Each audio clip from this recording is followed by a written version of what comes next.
Hello friends, welcome to my channel studying civil. और आज हम लोग जानेंगे हाईवे डेवलपमेंट इन इंडिया के बारे में।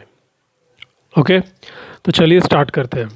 देखिए, आगे बढ़ने से पहले मैं आप लोगों को बता दूं कि इस वीडियो में मैंने इस टॉपिक से रिलेटेड सारे इंपॉर्टेंट पॉइंट्स को पॉइंट बाय पॉइंट कवर किया है। मेरा मोटो यही है कि आप लोगों के सामने पूरा इन्फॉर्मेशन, इस टॉपिक से रिलेटेड पूरा इन्फॉर्मेशन को एक इंटरेस्टिंग वे में प्रेजेंट करूँ, so that you can gain maximum knowledge from it. कई बार क्या होता है कि थियोरेटिकल पार्ट्स को पढ़ना और समझना थोड़ा बोरिंग टाइप से लगता है। तो मेरा कोशिश यही है कि कैसे इस चीज़ को आप लोगों के सामने इंटरेस्टिंग वे में प्रेजेंट करूं। ओके, तो चलिए स्टार्ट करते हैं। अब देखिए, भारत में रोड्स का एग्जिस्टेंस काफ़ी पहले से था, चाहे वो इंडस वैली सिविलाइजेशन में हो, या फिर सम्राट चंद्रगुप्त मौर्य के समय हो, या राजा अशोक के समय हो, या फिर मुगलों के समय हो। इन सभी पीरियड्स में रोड्स का एग्जिस्टेंस था और ये चीज़ हिस्ट्री में भी मेंशन्ड है। तो वो सब हम लोग इसमें डिस्कस नहीं करेंगे। यहाँ हम लोग रोडवेज़ का हिस्ट्री ब्रिटिश एरा से समझेंगे। ब्रिटिश एरा से रोडवेज़ का क्या हिस्ट्री है उसको समझेंगे, और उस ज़माने से लेके अब तक कैसे रोड सेक्टर्स में डेवलपमेंट हुआ, क्या क्या कमिटियाँ बनी, सरकार की क्या नीति रही, इन सब चीज़ों को देखेंगे। ठीक है, तो चलिए स्टार्ट करते हैं। अब ब्रिटिश एरा में, ठीक है, अब देखिए, ब्रिटिश टाइम में देश में रोड्स का कंडीशन अच्छा नहीं था। मुग़ल साम्राज्य का खात्मा हुआ, और उस टाइम जो एग्जिस्टिंग रोड्स थे उनका कंडीशंस कुछ अच्छा नहीं था। तो ब्रिटिशर्स को एक चीज़ तो समझ में आ गया था कि अगर इस देश में उन्हें राज करना है, बिजनेस करना है, तो सबसे पहले यहाँ की सड़कें उन्हें अच्छी बनानी पड़ेगी। तो यहाँ आते हैं हमारे लॉर्ड डलहौजी साहब। लॉर्ड डलहौजी डलहौजी साहब जब गवर्नर जनरल थे इंडिया के फ्रॉम 1848 टू 56, उन्होंने कहा कि नहीं, रोड्स तो बनाने हैं, रोड्स तो बनाना ही है, सबसे पहले हमें उस रिलेटेड एक डिपार्टमेंट बनाना पड़ेगा। And he formed the public works department in 1854। ठीक है, आज का जो सेंट्रल या स्टेट गवर्नमेंट्स का पब्लिक वर्क्स डिपार्टमेंट का ऑफिसेज है, इन सब की शुरुआत तभी से हुआ था। ठीक है, अब पीडब्ल्यूडी तो बना दी, जिसका मेन काम था road constructions, bridges and other works of public importance. ठीक है, तो construction of roads, bridges and other public utility works, ये उस पीडब्ल्यूडी डिपार्टमेंट का मेन काम था। उस समय ग्रैंड ट्रंक रोड को फिर से बनाया गया था, जो कि कोलकाता से दिल्ली तक जाता है, और उस ज़माने में उसका कंस्ट्रक्शन कॉस्ट था लगभग $1000 पर माइल। ठीक है, total 2500 kilometre of metal roads उस समय ब्रिटिशर्स के राज में बनाया गया था। तो डलहौजी भाई साहब ने रोड कंस्ट्रक्शंस में तो काफ़ी ध्यान दिए, लेकिन फिर क्या हुआ, फिर रेलवेज़ का इंट्रोडक्शन हो गया इन द ईयर 1853 में। 1853 में इंडिया को फर्स्ट पैसेंजर ट्रेन जो रन किया फ्रॉम बॉम्बे टू थाने, वो मिले। और उसके बाद क्या हुआ, गवर्नमेंट का सारा ध्यान रोडवेज से शिफ्ट हो गया, और वो देख रहे थे कि अब मेरा जो भी प्रोडक्ट्स है, गुड्स है, वो एक जगह से दूसरे जगह रेलवेज़ के थ्रू तो चली जा रही है। अब क्या ज़रूरत है अलग से रोड्स बनाने का, क्योंकि उनका मेन पर्पस तो बिज़नेस करना था, राज करना था, वो तो फुलफ़िल हो ही रही थी। देश की तरक्की से उन्हें कोई मतलब नहीं था। तो बस उसके बाद रोडवेज़ में कुछ खास प्रोग्रेस हुआ नहीं। Governments attention got shifted from road development. ठीक है, अब आते हैं मिस्टर M.R. जयकर। अब देखिए, फर्स्ट वर्ल्ड वॉर के बाद ब्रिटिशर्स समझ गए थे कि इस देश में ज़्यादा दिन वो लोग राज कर नहीं पाएंगे। ऑलरेडी वर्ल्ड वॉर में वो लोग काफ़ी वीक हो चुके थे, प्लस उस टाइम इंडियन फ्रीडम मूवमेंट भी गांधी जी के नेतृत्व में पीक पे थी। तो ब्रिटिश एडमिनिस्ट्रेशंस ने क्या किया, they appointed a road development committee in the year 1927, and Mr. M.R. Jayakar was the chairman of that committee. अब मिस्टर जयकार के बारे में कुछ जान लीजिए। मिस्टर जयकार was an Indian lawyer, okay, उनका पूरा नाम था Mukund Rama Rao Jayakar. He was an Indian lawyer, scholar and politician. He was also the first Vice Chancellor of University of Pune and also a member of the Bombay Legislative Council. तो जयकार committee ने अपना report year 1928 में एक साल बाद, committee बनने के एक साल बाद सबमिट किया. तो उस कमेटी का कुछ रिकमेंडेशंस थी. अब क्या रिकमेंडेशंस थी, चलिए देखते हैं. सबसे पहला, road development is a subject of national interest and not of local bodies and provincial government. जयकार कमेटी का कहना था कि रोड डेवलपमेंट जो भी है इसकी जिम्मेदारी केंद्रीय स्तर से होनी चाहिए, ना कि लोकल स्तर से. ठीक है. Second, central road fund the taxes to be levied on petrol from road users for road development. Road development के लिए जो रोड यूजर्स है उन्हीं के ऊपर टैक्सेस इम्पोज की जाए. Third, a formation of a technical body to look after the technical issues of road construction and it will also act as an advisory body. ठीक है. Fourth, a research wing to be formed for research and development of roads. ये भी ज़रूरी है क्योंकि technology दिन ब दिन चेंज होता था. ऐसे में रोड कंस्ट्रक्शन में डेवलपमेंट के लिए एक रिसर्च विंग भी बहुत ज़रूरी था. तो ये जयकार कमेटी का रिकमेंडेशंस था, 4 इंपॉर्टेंट रिकमेंडेशंस था. And as per the recommendation, central road fund got formed in 1929, Indian Roads Congress formed in 1934 and Central Road Research Institute formed in 1950. This all got formed as per Jayakar committee's recommendations. Okay, चलिए.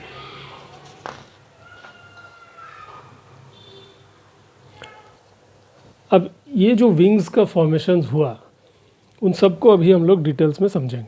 चलिए start करते हैं. सबसे पहले देखिए central road fund. The central road fund, इसका स्थापना हुआ मार्च 1929 में और इसका मेन काम था पैसा फंड्स इकट्ठा करना रोड डेवलपमेंट के लिए. ठीक है. It charge an extra लेवाई of 2.64 पैसा पर लीटर फॉर रोड डेवलपमेंट. जो भी इससे टोटल फंड्स आता था उसका 20% सेंट्रल गवर्नमेंट को जाता था to bear the various expenses of various projects, bridge works, research works etcetera. और बाकी जो 80% आता था वो वापस स्टेट्स को दे दिया जाता था, जहाँ से जितना कलेक्शन होता था उस हिसाब से. Now next comes the Indian Roads Congress. ये एक टेक्निकल बॉडी है जिसका फॉर्मेशन हुआ 1934 में. और फ्रेंड्स, यही वो विंग है जो हमारे देश में रोड नेटवर्क की नींव रखी. आज पूरे देश में जो इतनी सड़कें बनी हुई है, इसका बेस, इसका रूट नींव इसी विंग ने रखी थी. It implemented the 320-year road development plan. First 20-year plan from 1943 to 63, also known as the Nagpur Road Conference. The second 20-year plan from 1961 to 81, also known as the Bombay Road Plan. And the third 20-year plan from 1981 to 2001, also known as the Lucknow Road Plan. Okay.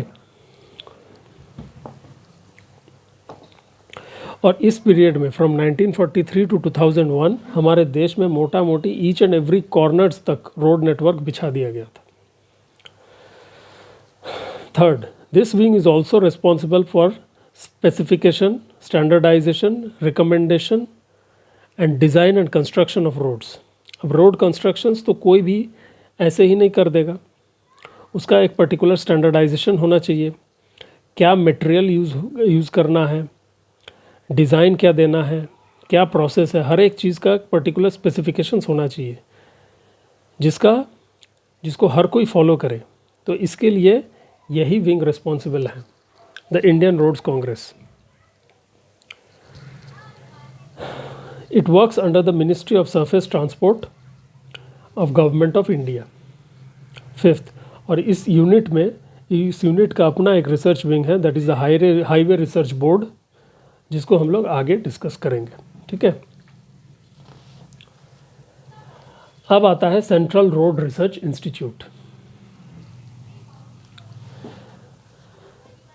ये भी as per जयकार्स committees recommendations year 1950 में establish हुआ। इसका main काम है road construction और design से related जो भी रिसर्च वर्क है उसको कैरी आउट करना। साथ ही साथ it also works under the CSIR। Now what is CSIR? CSIR friends is the council of scientific and industrial research. ठीक है, तो ये है वो 3 ऑर्गेनाइजेशंस जिसका गठन एज पर जयकार रिकमेंडेशंस हुआ। The central road fund, the Indian Roads Congress and the central road research institute. Okay, now let's study about some other organizations which has also played a pivotal role in road development project in India.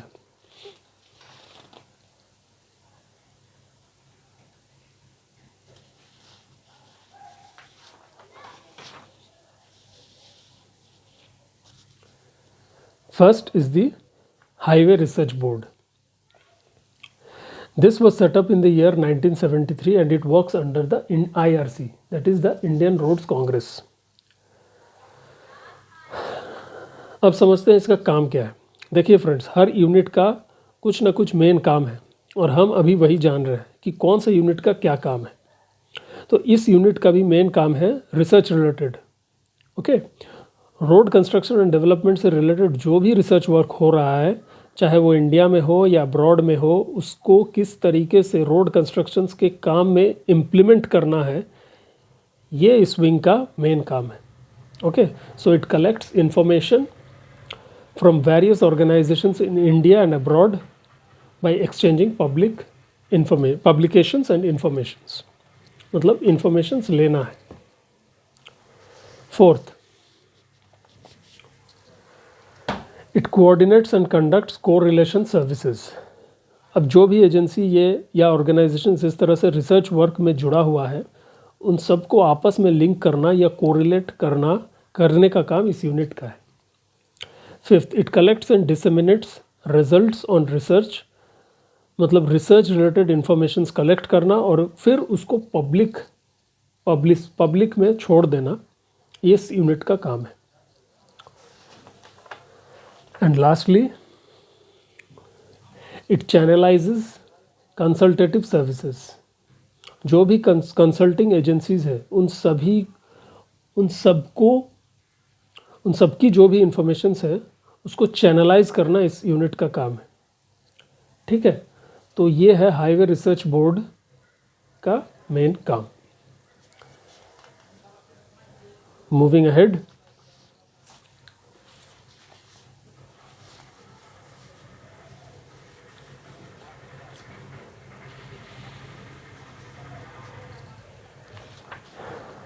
now we will study about the NTPC, National Transport Policy Committee। ठीक है, this unit was formed by the government of India in year 1978 to form important transport related policies for our country। अब देखिए, transportation sector में उस time rapid investment हो रहा था। सरकार की तरफ से अब ज़रूरी था कि ट्रांसपोर्ट सेक्टर में कुछ पॉलिसीज़, कुछ नीतियाँ बने जो कि कंट्रीज़ का डेवलपमेंट में और मददगार साबित हो।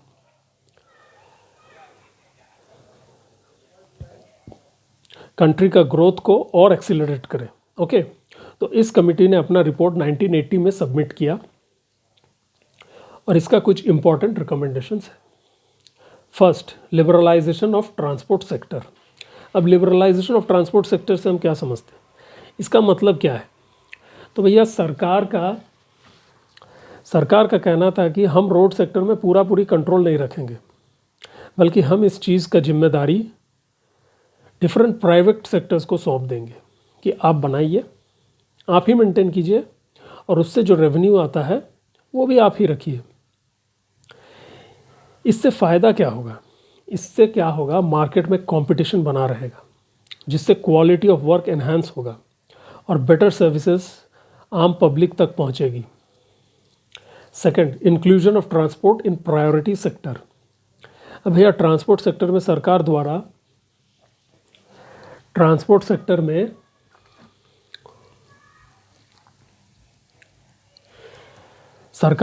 टॉप प्रायोरिटी में ट्रांसपोर्ट सेक्टर को सरकार ने टॉप प्रायोरिटी में रखा था, क्योंकि इस सेक्टर में ग्रोथ या प्रॉफिट डायरेक्टली नेशन बिल्डिंग में आता है। ठीक है, तो हर बजट में यह सरकार जो 5 साल के जो विजन होता है सरकार का, उसमें इस सेक्टर में डेफिनेटली काम होना चाहिए। This was it's recommendation. And last is the optimal coordination between roadways and railways for cost consideration and energy conservation. अब रोडवेज और रेलवेज सेक्टर को आपस में तालमेल बैठा के काम कराना था, ताकि देश का पैसा भी बचे और एनर्जी और ऑप्टिमम यूज़, देश का जो भी पैसा है वो बचे और एनर्जी का भी ऑप्टिमम यूज़ हो, वेस्ट ना हो। अब मान लीजिए कहीं रोड कनेक्टिविटी अच्छा है तो अलग से रेल लाइन कंस्ट्रक्शन का कोई मतलब नहीं होता है, या वाइस वर्सा। ठीक है, तो इससे हमारा एनर्जी भी कंजर्व होता है। तो ये है नेशनल ट्रांसपोर्ट पॉलिसी का मेन काम। ठीक है, तो फ्रेंड्स इस वीडियो में इतना ही था, जिसमें हम लोगों ने देखा कि कैसे हाईवेज़ का डेवलपमेंट हुआ, हमारे देश में क्या क्या डिफरेंट ऑर्गेनाइजेशंस बनी, उन सभी ऑर्गेनाइजेशंस का क्या क्या योगदान था, एट्सेट्रा। कोई भी डाउट हो तो कमेंट सेक्शंस में ज़रूर बताएं, और वीडियो पसंद आए तो एक लाइक ज़रूर कर देना और चैनल को सब्सक्राइब कर देना, ताकि इस तरह का वीडियोज़ मैं आप लोगों के लिए लाता रहूँ। तो चलिए मिलते हैं नेक्स्ट वीडियो में। Good bye.